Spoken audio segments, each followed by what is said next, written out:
Здравствуйте, мои дорогие подписчики! Добро пожаловать на наш канал! Не забудьте подписаться на наш канал, чтобы быть в курсе новых видео. Когда Дилан внезапно встречает ремонтника, он выхватывает нож и идет к нему.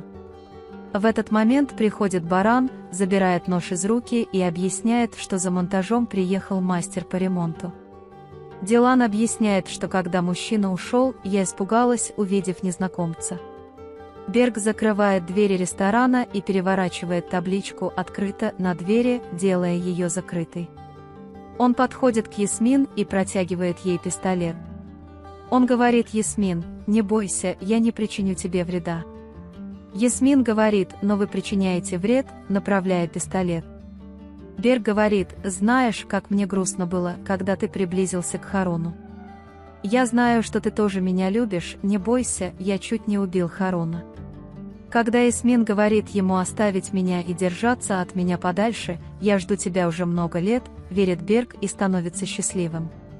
Когда он кладет пистолет себе на пояс и оборачивается, Ясмин бьет его сковородой по голове, нокаутируя.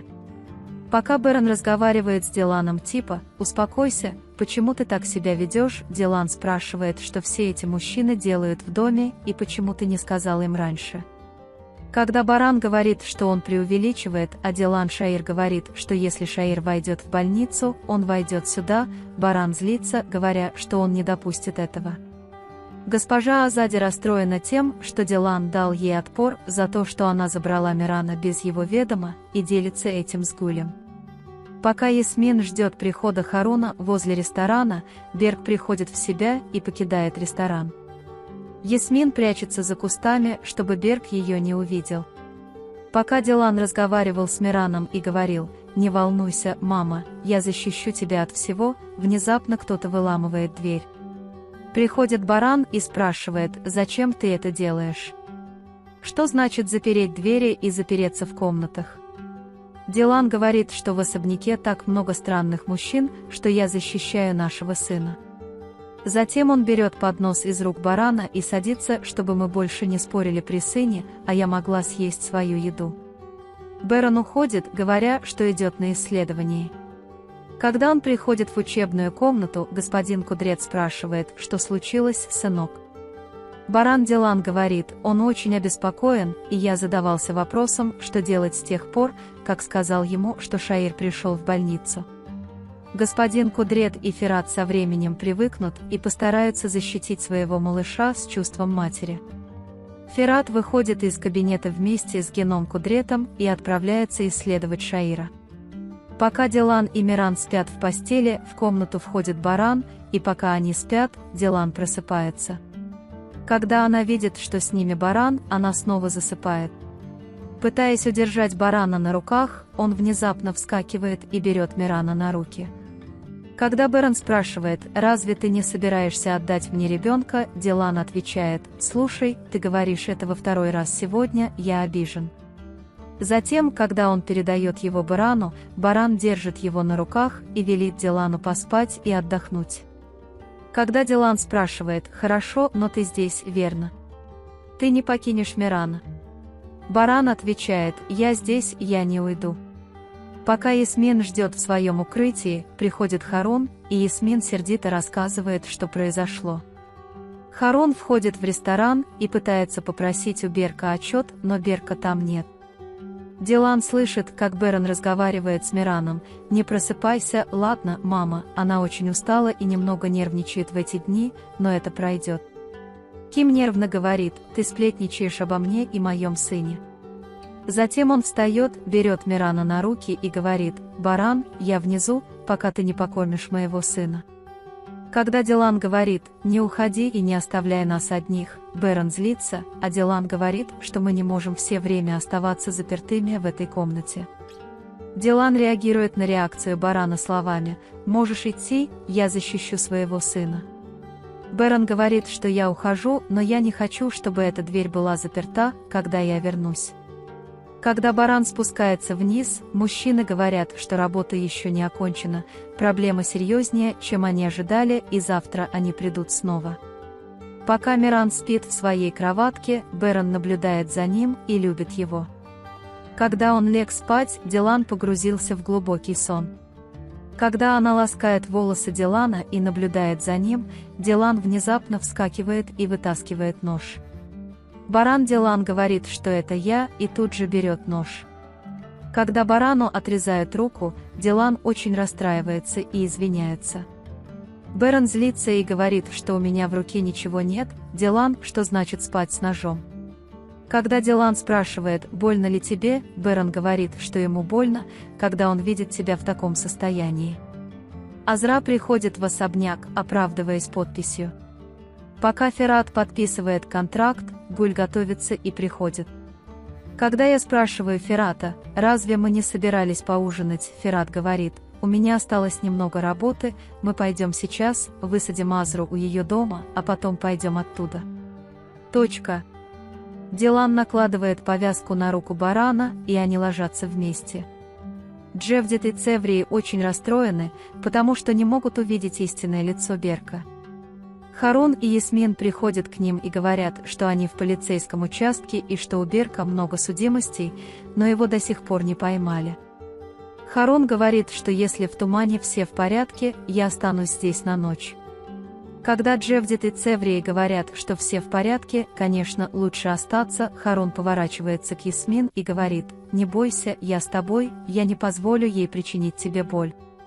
Когда Бэрон просыпается и видит, что Дилан не спит, он спрашивает, «Почему ты не спал?» Когда Дилан говорит, «Я думал о том, что мы сделали с тобой и с собой», Бэрон говорит, «Не отталкивай нас, поделись всем». Когда Дилан снова извиняется, а Бэрон говорит, что со мной ничего не случилось, Дилан говорит, что ты замечательный муж. Бэрон говорит в ответ, что ты отличная мать и жена. Дилан говорит, позже я хочу у тебя кое-что спросить. Если с Шаиром что-то изменится, пожалуйста, скажи мне, потому что незнание влияет на меня еще хуже. Когда Бэрон говорит, что я скажу ему при одном условии, но ты должен сохранять спокойствие, он говорит, что постарается быть Диланом. Когда вы спрашиваете Азру Гуль, как прошел ужин, и она отвечает, что он был очень хорош, Азра отвечает, конечно, моя дорогая, ты не знаешь, куда деть свои руки и ноги, от работы горничной до роскошных ресторанов. Он говорит, знаешь, я всю ночь молился, надеюсь, ты не опозоришь Ферата. Госпожа Азади слышит, что говорит Азра. Когда Гуль выходит, она подходит к ней и просит ее выбирать слова, пока разговаривает с Гулем, носящим фамилию жены Ферат. Когда Дилан приходит в зал с Мираном, все хотят ее полюбить. Дилан уходит поговорить с Гэжой Азади. Пока Гуль плачет на улице, к ней подходит госпожа Азади и спрашивает, «Ты плачешь из-за слов этого грубого человека?»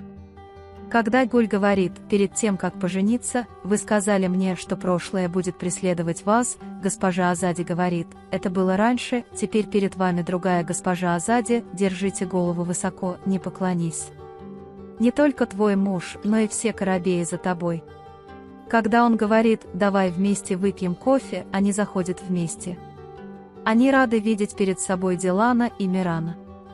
Дилан, мы пришли к тебе, особенно госпожа Азади, когда она говорит, что мне жаль за то, что я сделала на днях, госпожа Азади говорит, что такие вещи случаются, дочь моя, я тоже не могла об этом подумать, ты мама, ты права. Когда Баран идет в кабинет, Гуль говорит, давай тогда выпьем кофе, а госпожа Азади берет Мирана на руки и начинает любить его. В кабинете Барана он и господин Кудрет рассказывают о том, что им не удалось никого найти по указанному адресу. Когда Бэрон выходит из кабинета и подходит к ним, Дилан спрашивает Барана, прогуляемся немного. Когда госпожа Азади говорит, возьмите свою девочку, но будьте осторожны, чтобы не замерзнуть, Дилан говорит, если ты останешься со мной, на улице будет холодно, как ты и сказал. Госпожа Азади этому рада и говорит Гулю, если ее бабушка устанет, я буду балкаркой. Пока Дилан и Бэрон гуляли, Дилан сказал, я всегда читал книги о детях, а стоит ли мне еще читать о материнстве, а Бэрон говорит, книги важны, но опыт тоже важен. Моя бабушка, например, всех вырастила из нас. Дилан говорит, я действительно понимаю, что ты меня понимаешь. Дилан спрашивает, мы собирались поговорить обо всем, о чем ты говорил с Кудретом бабой. Он говорит, что нашли место, где остановился поэт, и узнали, что с ним был еще кто-то, сейчас мы его разыскиваем. Затем, прогуливаясь, они встречают дядю Ахмета. Затем, когда Дилан говорит: «Я волнуюсь, когда говорю это, ты говоришь это», дядя Ахмет говорит: «Это тонкая грань, со временем она останется там», и дает совет. Вы можете поделиться своим ценным мнением в разделе комментариев. Не забудьте подписаться и включить уведомления, чтобы увидеть больше видео. Увидимся в следующем видео. Береги себя. До свидания.